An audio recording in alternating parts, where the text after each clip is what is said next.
Oke, selamat malam Sobat Binar semuanya. Seperti biasa, selamat datang di acara Berbinar Here's to You.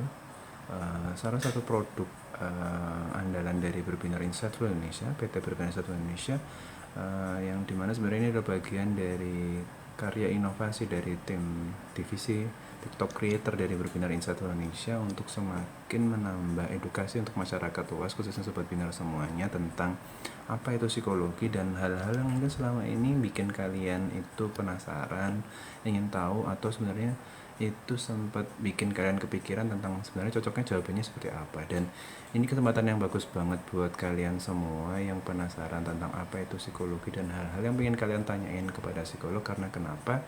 Karena saat ini banget Berbinar satu Indonesia ada yang namanya live TikTok yang kita beri nama dengan Berarti, dan kita panjangnya adalah Berbinar Here's to You, dimana kalian di sini didampingi langsung oleh psikolog yang berbinar, saya Dani Sanjaya Arvensia SPSI MPSI psikolog. Di sini saya yang akan mendampingi kalian dalam Berarti Berbinar Here's to You, dimana kalian boleh banget buat tanya apapun, tanya segala hal yang mungkin bikin kalian itu penasaran tentang berbinar, tentang psikologi, tentang your daily activities, your daily problem. Terus kamu bisa tanyain langsung ke psikolog dan jawabannya seperti apa dari sudut pandang psikolognya berbinar. Dalam hal ini saya yang akan dampingin kalian tentunya, kayak gitu. Dan buat kalian yang barusan banget tahu live TikToknya Berbinar Insightful Indonesia, yang kami punya hashtag dimana selalu ada buat kamu, dimana kami di sini punya berbagai produk yang menarik buat kalian, yang sebenarnya di situ kalian bisa banget dapetin layanan psikologi dengan harga yang terjangkau, yang tentunya tidak membuat kalian memperoleh kualitas produk layanan yang jelek. Kenapa? Karena kami di sini tetap berusaha buat menjaga kualitas dari layanan produk kami, di mana kami di sini memberikan layanan yang itu berasal dari ahlinya langsung, di mana kami di sini memastikan kalian akan ditangani oleh psikolog-psikolog yang sudah berpengalaman, dan tentunya setiap edukasi yang diberikan oleh Berbinar lewat produk kelasnya Berbinar, salah satu dari Berbinar Plus, berasal dari orang-orang yang sudah berpengalaman di bidangnya. Termasuk yang mau saya jelaskan sekarang itu adalah tentang Berbinar Plus, dimana di sini kalian bisa banget buat dapetin edukasi dari orang-orang yang sudah ahli di bidangnya. Ada topik apa aja gitu kan, ada tentang topik terkait job seeker, ada terkait topik tentang human resource, juga ada topik terkait graphic designer, dan juga tentang product manager, dimana kalian semua bisa dapetin semua topik-topik yang sebenarnya lagi hits banget saat ini, yang lagi trending, dimana pekerjaan-pekerjaan tersebut itu lagi dicari sama berbagai perusahaan yang lagi berkembang dalam bidang teknologi, ataupun berkembang di dalam bidang-bidang yang dia keluarin tentang produk berupa barang gitu ya. Jadi buat kalian tertarik buat pingin mendalamin atau belajar langsung dari ahlinya, bisa coba langsung di Berbinar Plus, dimana kalian di sana bisa belajar dari ahlinya langsung dalam cara yang mudah banget. Bisa kalian belajar dari video yang cuma nggak sampai 30 menit. Kemudian kalau kalian masih penasaran dari video yang kalian tonton itu ternyata pengen ngobrol langsung sama pakarnya, kalian bisa dapetin mentoring langsung dari mereka lewat private chat. Kemudian terus kalian kalau masih kurang banget mau ketemu tatap muka lewat online Zoom gitu ya, kalian bisa banget juga masuk ke banding package berikutnya, dimana kalian bisa dapetin harga lebih murah. Dan dari sana setelah kalian ngobrol sama para pakar yang ada di dalam Berbinar Plus, kalian bisa langsung coba cek ke dalam diri kalian, kira-kira dengan semua yang dijelasin sama para pakar yang ada di Berbinar Plus itu, kamu cocok nggak untuk bekerja di bidang itu, caranya gimana, bisa dapetin juga psikotes dengan harga miring di dalam paket Berbinar Plusnya itu juga gitu. Karena kalau kalian dapetin atau kalian mau register buat dapetin produk psikotes itu dengan lewat di luar Berbinar Plus, maka kalian akan dapat harga yang harga standar. Tapi kalau kalian masuknya lewat Berbinar Plus, kalian akan dapat harga lebih murah. Nggak cuma belajar dari para ahli, dapetin mentoring langsung, dapetin konsultasi langsung sama pakarnya, dan juga bisa tahu kira-kira potensi diri kalian kayak gimana, plus minusnya apa. Dan kalau mau jadi seorang product manager, human resource, ataupun jadi graphic designer, kira-kira potensi apa yang bisa saya explore untuk bisa saya lebih sukses dalam bidang tersebut. Itu salah satu produk yang ada di Berbinar ya guys. Jadi Berbinar Insightful Indonesia nggak cuma ngasih tentang konseling, kemudian tentang psikotes, tapi juga kita punya yang namanya Berbinar Plus, dimana disitu adalah salah satu yang sebenarnya itu adalah produk baru dari Berbinar, tapi kalian juga bakal dapetin kualitas yang nggak kaleng-kaleng, yang bakal bikin kalian jadi bisa dapat manfaat dari belajar langsung dari ahlinya gitu. Di sini itu sedikit tentang berbinar yang bisa saya ceritain. Dan seperti biasa kalau di berbinar Here's to You, berbinar mendengar kamu, atau live TikToknya berbinar kali ini berbeda sama bisikan yang itu sebenarnya live Instagram webinar di platform satunya. Kalau di bisikan kita punya topik yang spesifik banget sehingga kalian akhirnya terbatas ya buat nanyain apapun itu. Nah, kalau di sini kalian bisa tanyain apapun, tanyain hal-hal yang bikin kalian penasaran tapi dari sudut pandang psikolog, yang tentunya itu bisa bikin kalian jadi lebih teredukasi sebenarnya. Apa sih yang harus aku lakuin, tips apa yang harus aku lakukan, kemudian kira-kira aku kayak gini tuh karena apa, bisa kalian banget tanyain di sini. Dan sayangnya memang nggak lama banget ya guys, karena ini adalah edisi tanya langsung sama psikolog yang versi gratis. Jadi kita cuma punya waktu sampai 30 menit, jadi manfaatin banget kesempatan ini buat kalian bisa tanya langsung ke saya, ke psikolognya berbinar, kira-kira apa yang mau kalian tanyain. Cara tanyanya gimana, bisa banget join lewat sending invitation, buat saya kasih invite langsung, bisa ngobrol lewat suara, ataupun kalian bisa chat langsung di dalam kolom komentar di bawah, komen di bawah di live-nya ini.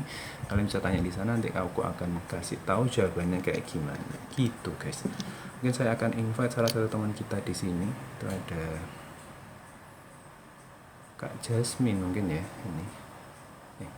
Kak Siva atau Kak Jasmine. Oke, saya coba invite aja dua-duanya, mungkin mau bergabung silahkan banget. Oke, mungkin lagi proses buat accepting my invitation. So kita sambil ngobrol-ngobrol sebenarnya akhir-akhir ini kayak gimana sih dunia akhir ini. Jadi mungkin sekarang ini kalian paham kalau ternyata dunia kita atau di Indonesia saat ini lagi hits-hitsnya buat ngobrolin tentang apa ya, gimana. Tentu pasti di sana pihak panitia seleksi buat presidennya itu sendiri itu pasti mereka sudah nerapin berbagai tahapan penting yang itu pingin pastiin bahwa calon pemimpin kita di masa depan itu berasal dari orang-orang yang tepat, baik itu secara fisik, psikologis maupun kesiapan mereka sebagai seorang presiden nantinya. Jadi salah satu tahapannya sekarang lagi berjalan, yaitu adalah tentang debat itu, di mana masyarakat jadi lebih tahu tentang sebenarnya siapa sih yang akan kita pilih buat nantinya kita coblos di tanggal 14 Februari 2024. Supaya kita nggak salah pilih, maka tim panitia seleksi calon presidennya itu ngasih ke masyarakat itu media di mana kita bisa nonton langsung kira-kira cara jawabnya gimana, sudut pandangnya gimana, perspektifnya gimana. Itu sebenarnya cocok nggak sama kalian yang sebagai pemilih-pemilih muda maupun pemilih-pemilih yang lebih senior dalam pemilihan presiden buat tahun 2024 besok. Jadi setelah itu kita akan tahu nanti mereka akan juga mengalami fit and proper test dalam hal psikologis, dan tentu juga salah satu juga ada tes fisik yang dimana kita pastiin supaya calon pimpinan kita di masa depan itu nantinya pasti bisa sehat secara fisik maupun psikologis. Dan kira-kira apa, salah satunya pasti juga lewat fase-fase psikotes juga ya guys, yang seperti kita juga jalanin ketika kita juga ngelamar kerja. Kalau kalian nanti setelah lulus dari sekolah, kalau kalian lulus dari kuliah, nanti kalian akan mengalami fase psikotes yang sebenarnya tahapan itu dalam rangka pengen mastiin secara psikologis kira-kira cukup siap apa enggak, eh, cukup proper apa enggak seseorang itu secara psikologis untuk berada di jabatan tersebut gitu ya.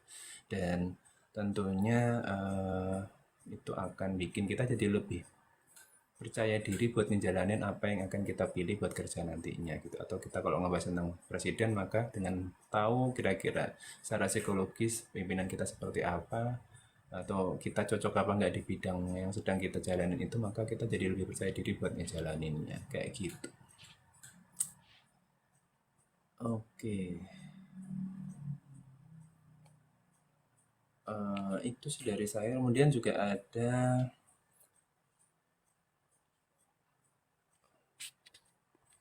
beberapa teman baru ya kayak di sini yang lagi bergabung di live TikTok yang berbinar ini. Ada salah satunya ada Kak Siva, saya juga invite, mungkin seperti yang biasa dilakukan oleh Kak Jama 1418. Mungkin Kak Acehnya sedang tidak bisa bergabung, maka mungkin bisa dikatakan oleh teman-teman. Enggak. Bisa suaranya lengkap. Dan semuanya akhirnya mendapatkan izin untuk bisa beribadah. Terima kasih. Baik, sudah cukup Bapak? Masih ada waktu? Cukup ya? Baik,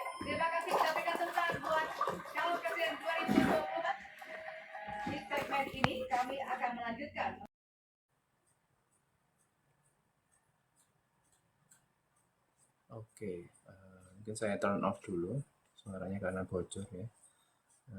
Silakan buat teman-teman semua yang bergabung di sini bisa banget buat bertanya kira-kira apa yang mau ditanyain tentang diri kalian, teman, tentang kalian penasaran sebenarnya teman kalian tuh kayak gimana gitu mungkin, atau kemarin teman kalian curhat sama kamu tapi ternyata dia punya permasalahan yang mungkin kalian selama ini itu bisa bantuin teman-teman kalian buat bisa selesaiin masalahnya, tapi kebetulan pas permasalahan yang lagi diceritain kemarin itu kamu nggak bisa tahu gimana caranya buat nyelesainnya, jadi akhirnya kamu bisa tanya di sini buat tanya langsung ke saya gitu kan, akhirnya kira-kira kayak gimana sih dari seorang psikolog untuk bisa nyelesain permasalahan ini. Nah, itu boleh banget buat chat di sini buat tanyain langsung kira-kira apa sih yang mau kalian tanyain tentang berbinar ke berbinar atau ke saya sebagai psikolog yang berbinar kayak gitu. Oke, bagaimana cara menjadi pemimpin yang baik contoh dalam sebuah organisasi atau komunitas? Ya, terima kasih Kak Siva pertanyaannya. Jadi kalau kita mau jadi seorang pemimpin pasti itu nggak cuma tentang bagaimana diri kita menilai diri kita ya, maksudnya gimana kita juga bisa mengelola orang-orang yang ada di bawah kita, yang sebenarnya kita handle langsung atau yang kita koordinasiin langsung di dalam organisasi atau komunitas yang nantinya kita mau jadi pemimpin gitu kan. Nah, dari situ sebenarnya untuk bisa tahu kira-kira kita layak atau tidak menjadi seorang pemimpin yang baik dalam sebuah organisasi atau komunitas, itu penting kita punya awareness gitu ya. Awareness itu penting banget, kepedulian, kepekaan, dimana sebenarnya untuk bisa jadi pemimpin yang baik itu karena tadi saya bilang kita harus bisa mengkoordinasi, berkomunikasi dengan siapapun yang ada di dalam area organisasi kita, komunitas kita, maka kita perlu tahu kira-kira kita ini paham nggak yang dialamin oleh orang-orang yang ada di dalam sekitar kita gitu kan, di dalam organisasi atau komunitas yang kita mau jadi pemimpin di sana gitu.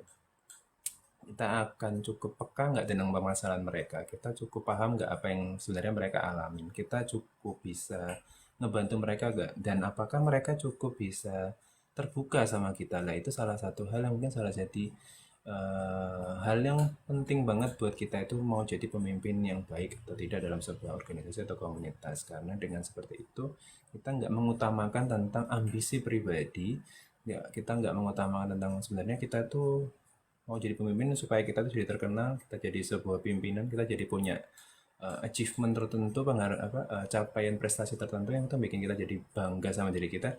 Nggak cuma tentang itu, karena kalau kita ngomong organisasi atau komunitas, pasti itu akan berhubungan langsung sama yang namanya bagaimana cara kita mengelola orang-orang yang ada di dalam organisasi atau komunitas. Nah, gimana kita bisa mengelola? Itu tadi, salah satunya kita perlu aware, kita perlu punya kepekaan tertentu, kita perlu tahu kira-kira mereka itu punya problem apa gitu kan. Kita harus tahu juga kebutuhan mereka itu apa, karena dengan kita bisa peka sama mereka, lebih simpati, lebih empati sama mereka gitu kan, tahu kebutuhan-kebutuhan mereka apa saja, kita jadi bisa meminimalisir kira-kira permasalahan-permasalahan yang muncul selama kita nantinya jadi pemimpin ketika kita itu berada di periode organisasi itu gitu. Jadi dengan kita bisa tahu permasalahan-permasalahan itu, setiap orang yang ada di bawah pengelolaan kita di dalam organisasi itu, kita bisa bantuin buat cariin solusinya, dan mereka bisa nemuin solusi dari setiap permasalahan yang dialami, maka itu paling nggak jadi salah satu modal utama buat kita itu ngejalanin periode kepemimpinan kita itu dengan lebih baik.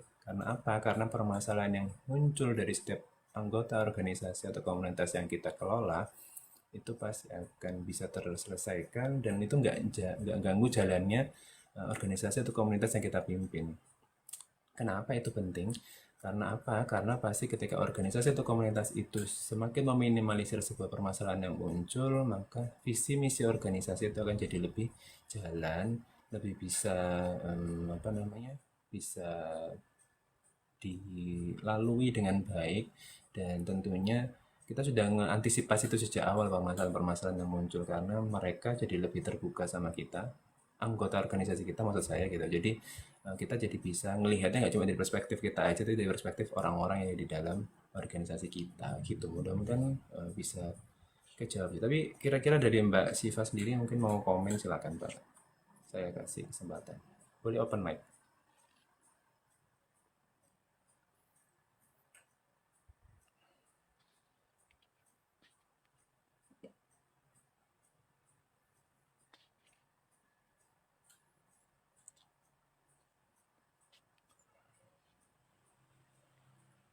Oke. Di sini juga ada, saya mau nyapa teman-teman yang lainnya, ada Mbak Aulia dan Mbak Anika. Boleh banget buat tanya ya di sini.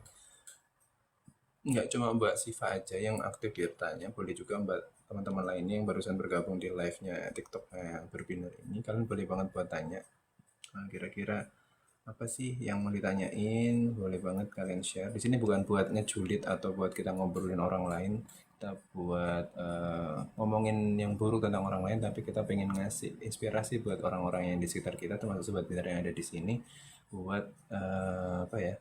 Bisa dapat inspirasi baru, gimana cara menyelesaikan masalahnya, sudut pandang yang berbeda, perspektif yang lebih baik, sehingga nanti ketika kita ada di problem permasalahan tersebut, kita jadi lebih terbantu buat cari solusinya dengan baik juga, kayak gitu.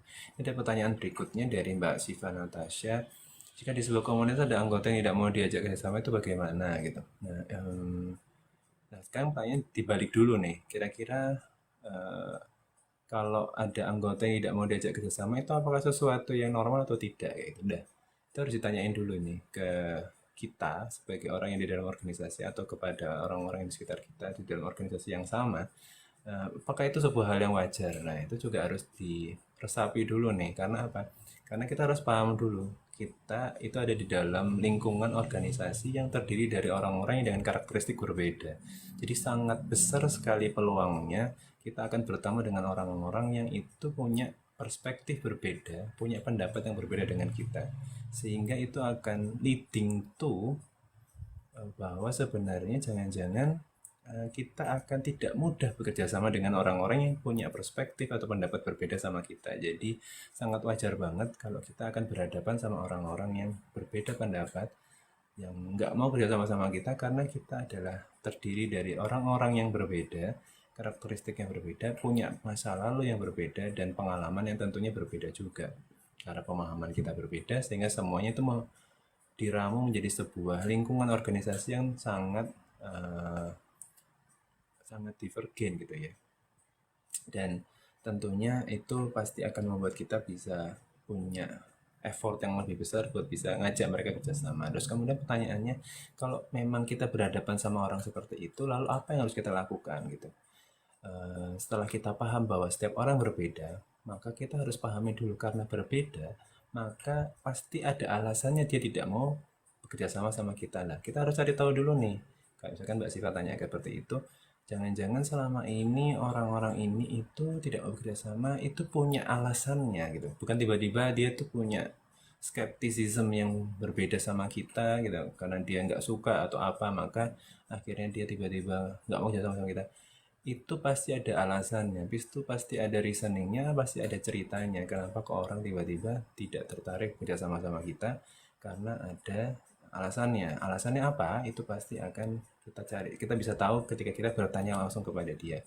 Dan jangan pernah membiasakan diri untuk bertanya melalui orang lain, asking through other person. Karena itu akan bikin kita dapat informasi yang bersifat reduktif. Informasi-informasi yang semakin jauh dari fakta aslinya gitu. Sehingga akan lebih baik ketika kita menemui kendala dalam proses kerjasama dengan orang lain yang ada di organisasi yang sama, maka saran saya sebagai psikolog buat Mbak Siva maupun teman-teman yang lainnya berada di organisasi yang seperti itu, maka jangan lupa untuk membuka diri untuk bisa berdiskusi sama orang-orang yang nggak mau diajak kerjasama itu, diajak ngobrol dari hati ke hati, coba diajak ditanyain kira-kira apa sih yang bikin kamu akhirnya nggak mau kerjasama sama saya, nggak mau kerjasama sebagai